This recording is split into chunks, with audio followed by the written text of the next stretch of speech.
क्या कमलनाथ ने कर दिया कांग्रेस को अनाथ? दिग्विजय सिंह कहते रह गए कि कमलनाथ छिंदवाड़ा में है, मेरी उनसे बात हुई है। लेकिन ये क्या, कमलनाथ दिल्ली भी पहुंच गए? खेला हो गया क्या? राजनीति में कब कौन किसका हो जाए यह किसी जनता को पता नहीं होता है, इसलिए सबके बन के रहिए, पता नहीं कब जरूरत पड़ जाए। नेता लोगों की कोई आइडियोलॉजी नहीं होती, सत्ता ही परम सत्य है। आज कमलनाथ ने कमल ग्रहण कर लिया है। लोकसभा चुनाव की तैयारियों में जुटी कांग्रेस को लगातार झटके लग रहे हैं। ताजा खबर मध्य प्रदेश से आ रही है, जहां पूर्व मुख्यमंत्री कमलनाथ और उनके सांसद बेटे नकुल नाथ जल्द ही बीजेपी का दामन थाम सकते हैं।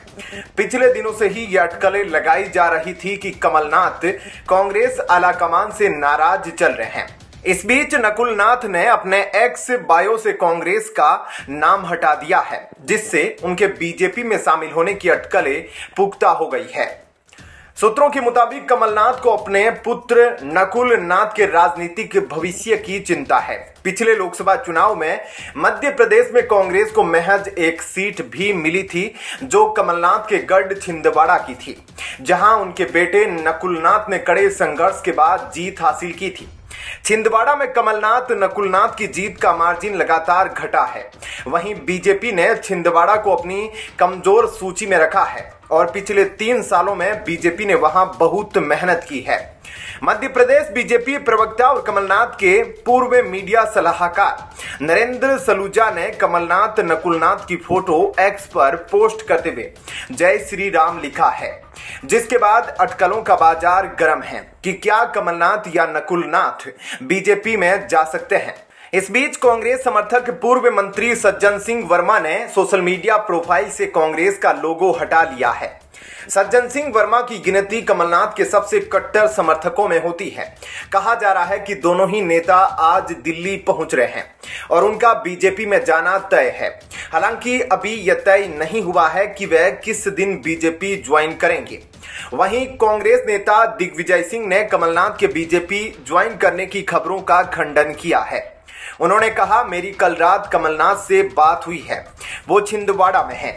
जिस आदमी ने अपने राजनीतिक जीवन की शुरुआत नेहरू गांधी परिवार के साथ शुरू की थी, उस आदमी से हम कैसे उम्मीद करें कि वो इंदिरा जी के परिवार को छोड़कर जाएगा। हमें तो यह उम्मीद भी नहीं करनी चाहिए।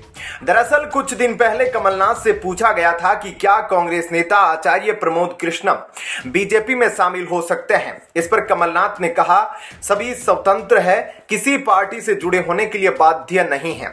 खुद के पाला बदलने की अटकलों के बारे में पूछे जाने पर नाथ ने कहा, बहुत सारी अफवाहें चल रही है, मैं उनके बारे में क्या कह सकता हूं। कमलनाथ के बीजेपी में जाने वाली अटकलों पर दिग्विजय सिंह का कहना है कि कमलनाथ की बीजेपी में जाने की बात सिर्फ मीडिया की ब्रेकिंग न्यूज है। कमलनाथ जी ने अपने करियर की शुरुआत ही गांधी परिवार के साथ की थी।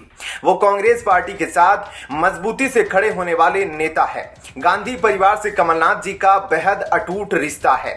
जब जनसंघ पार्टी इंदिरा गांधी जी को जेल में डालने वाली थी, उस वक्त भी कमलनाथ जी पार्टी के साथ थे, मजबूती से खड़े थे। ऐसे में क्या कहना है आपका, इस पर कमेंट सेक्शन में अपनी राय जरूर दीजिएगा। जय हिंद, जय भारत। अपने समर्थकों की बेइज्जती तो कांग्रेस करती ही है, लेकिन इतनी भी क्यों करते हो भाई। बेचारा कन्हैया कुमार, मैं इस बेइज्जती की कड़ी निंदा करता हूँ। पार्टी जिंदाबाद, इंडिया गठबंधन जिंदाबाद। माननीय प्रदेश अध्यक्ष, आप क्या सोचते हैं कमेंट कर जरूर बताएं। गजब बेइज्जती, कन्हैया कुमार की माइक हाथ से छीन लिया। टुकड़े टुकड़े गैंग के सदस्य कन्हैया कुमार के इज्जत को मंच पर ही टुकड़े टुकड़े कर दिया। भारत जोड़ो न्याय यात्रा को चले हुए 1 महीना हो चुका है, लेकिन बुधवार को एक ऐसा वीडियो लोगों के सामने आया जिससे कांग्रेस के कन्हैया कुमार चर्चा में आ गए। दरअसल भारत जोड़ो न्याय यात्रा गुरुवार को औरंगाबाद में थी। इस दौरान जनसभा को संबोधित करते हुए राहुल गांधी और मल्लिकार्जुन खड़गे मौजूद थे। सभी लोगों का स्वागत हो रहा था। वहीं कन्हैया कुमार माइक पर जोर जोर से कांग्रेस के नारे लगा रहे थे। थोड़ी ही देर बाद एक स्थानीय नेता ने कन्हैया कुमार को डांटते हुए माइक से हटा दिया। दरअसल जेएनयू के पूर्व अध्यक्ष कन्हैया कुमार को गांधी परिवार ने बड़े जोश खरोश के साथ कांग्रेस पार्टी में शामिल कराया था। एक वक्त था जब कन्हैया कुमार को बिहार का बड़ा नेता माना जाता था। राहुल गांधी की नेतृत्व में कांग्रेस की भारत जोड़ो न्याय यात्रा में भी कन्हैया कुमार बढ़ चढ़कर हिस्सा ले रहे थे। लेकिन जैसे ही राहुल गांधी को तेजस्वी यादव का साथ मिला, कन्हैया कुमार को पूरी तरह से इग्नोर कर दिया गया। तेजस्वी के मंच पर आने से पहले कन्हैया मंच से लोगों को संबोधित कर रहे थे। मोदी सरकार के खिलाफ उनके भाषण को राहुल गांधी बड़े ध्यान से सुन रहे थे। लेकिन जैसे ही मंच पर तेजस्वी का आगमन हुआ तो कन्हैया से माइक छीन लिया गया। तेजस्वी ने पहली बार कन्हैया कुमार के साथ मंच साझा किया, लेकिन इसमें भी कन्हैया कुमार को मंच पर खोजना मुश्किल हो गया। जो तस्वीरें सामने आई उसमें साफ दिख रहा है कि कैसे पूरे मंच को तेजस्वी यादव ने हाईजैक कर लिया। कांग्रेस नेताओं में सिर्फ राहुल गांधी को ही फ्रेम में जगह मिली। राजनीतिक पंडितों का कहना है कि कन्हैया कुमार काफी पढ़े लिखे और तेज तर्रार नेता माने जाते हैं। वहीं तेजस्वी को 9वीं पास नेता कहा जाता है। लोगों का मानना है कि अगर लालू के बेटे ना होते तो तेजस्वी अपने दम पर कुछ नहीं कर सकते थे। लालू परिवार कतई नहीं चाहता है कि बिहार में तेजस्वी यादव को टक्कर देता हुआ कोई युवा नेता उभर कर सामने आए। यही वजह है कि तेजस्वी को हमेशा ही कन्हैया कुमार के साथ एलर्जी रही है। इससे पहले बुधवार को एक प्रेस कॉन्फ्रेंस को संबोधित करते हुए अखिल भारतीय कांग्रेस कमेटी के भारतीय राष्ट्रीय छात्र संघ के प्रभारी कन्हैया कुमार ने कहा, जिस पार्टी के कार्यकर्ताओं ने इस देश में अंग्रेजों को हराया हो, जो उनकी तोपों और फांसी से नहीं डरे और जो सालों तक जेल में रहे हो, वो लोग बैरिकेड से डर जाएंगे। हम कांग्रेस के कार्यकर्ता हैं और गांधी जी के रास्ते पर चलते हैं। हम हिंसा नहीं करेंगे और कानून नहीं तोड़ेंगे। ऐसे में क्या कहना है आपका, इस पर कमेंट सेक्शन में अपनी राय जरूर दीजिएगा। जय हिंद, जय भारत। मणिपुर की एक महिला के साथ दरिंदगी हुई, सबने आसमान सिर पर उठा लिया। सुप्रीम कोर्ट ने स्वतः संज्ञान ले लिया। यहां संदेश खाली में 100 से अधिक महिलाओं का यौन उत्पीड़न किया गया, पर सब चुप है। सुप्रीम कोर्ट ने कोई संज्ञान नहीं लिया और न ही भाजपा के अलावा कोई विपक्षी दल बोल रहा है। पश्चिमी बंगाल के संदेश खाली का मुद्दा अत्यधिक संवेदनशील हो गया है। अनुसूचित आयोग ने राष्ट्रपति द्रौपदी मुर्मू को अपनी रिपोर्ट सौंप दी है। इसमें पश्चिमी बंगाल में राष्ट्रपति शासन लगाने की सिफारिश की गई है।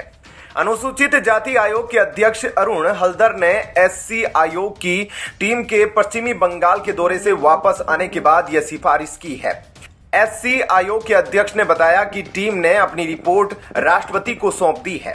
बता दें कि नॉर्थ 24 परगना जिले के बसीरहाट सब डिवीजन में स्थित संदेश खाली में पश्चिमी बंगाल में सत्तारूढ़ तृणमूल कांग्रेस के कुछ नेताओं द्वारा महिलाओं के साथ दुर्व्यवहार करने का मामला सामने आया है। तृणमूल कांग्रेस के नेताओं की गतिविधियों से तंग आकर ग्रामीणों ने उनके खिलाफ हल्ला बोल दिया है। इन नेताओं की संपत्तियों को भी नुकसान पहुंचाया गया है। मामले के तूल पकड़ने के बाद ममता बनर्जी की पार्टी ने आरोपी नेताओं को पार्टी से निकालने की कार्रवाई की थी। सुप्रीम कोर्ट एससी आयोग के अध्यक्ष अरुण हल्दर ने शुक्रवार को संदेश खाली मसले पर अपनी बात सामने रखी। उन्होंने कहा, 7 सदस्यों की टीम गुरुवार को संदेश खाली गई थी। आयोग के लोग वहां गए थे, लेकिन पुलिस ने पीड़ितों से मिलने नहीं दिया। जैसे तैसे कर परिवार वालों से टीम के सदस्य मिल सके। पुलिस को कमीशन को रिस्पेक्ट देना चाहिए था। पुलिस ऐसे काम कर रही है जैसे कि वो पुलिस के लिए नहीं, किसी पार्टी का काम कर रही है। हमारे साथ सहयोग करना चाहिए था, लेकिन पुलिस ने ऐसा नहीं किया। अरुण हल्दर ने आगे बताया कि आयोग की रिपोर्ट की पूरी बातें नहीं बताई जा सकती है, लेकिन इतना जरूर कहा जा सकता है कि वहां प्रशासन अपराधियों को बचाने में जुटा है। संदेश खाली में अनुसूचित जाति के लोगों को कोई सुरक्षा नहीं मिल रही है। अनुसूचित जाति आयोग के अध्यक्ष ने बताया कि प्रदेश सरकार सिर्फ क्रिमिनल को बचाने का काम कर रही है। अरुण हल्दर ने आगे कहा कि जितने भी तथ्य एकत्र कर सके उन्हें संकलित कर लिया है। रिपोर्ट के साथ राष्ट्रपति भवन पहुंच गए हैं। अनुसूचित जाति आयोग के अध्यक्ष ने कहा, हमने राष्ट्रपति को बताया है, हमारे संज्ञान में यह मामला आया था, मीडिया से जानकारी मिली थी, हमने वहां जो हालात देखे उसके आधार पर बंगाल में राष्ट्रपति शासन लगाने का जिक्र रिपोर्ट में किया है। उत्तर 24 परगना जिले के संदेश खाली क्षेत्र की कई महिलाओं ने तृणमूल कांग्रेस के स्थानीय नेता शाहजहां शेख और उनके समर्थकों पर जमीन हड़पने और यौन उत्पीड़न करने का आरोप लगाया है। कई महिलाओं ने आरोप लगाया है कि शाहजहां और उनके समर्थक रात में उनके घर की बहू बेटियों को ले जाते थे। अब महिलाएं वहां टीएमसी नेताओं के खिलाफ प्रदर्शन कर रही है और उनकी गिरफ्तारी की मांग पर अड़ी है। महिलाओं के इस प्रदर्शन को विपक्षी पार्टी भाजपा का भी साथ मिल गया है। पिछले महीने प्रवर्तन निदेशालय की टीम कथित राशन घोटाले में शाहजहां के आवास पर छापेमारी करने गई थी, जिस पर भीड़ ने हमला कर दिया था। वह पिछले महीने से फरार है। ईडी जब इलाके में थी तभी महिलाओं ने शाहजहां शेख और उनके समर्थकों पर संगीन आरोप लगाए थे। ऐसे में क्या कहना है आपका, इस पर कमेंट सेक्शन में अपनी राय जरूर दीजिएगा। जय हिंद, जय भारत।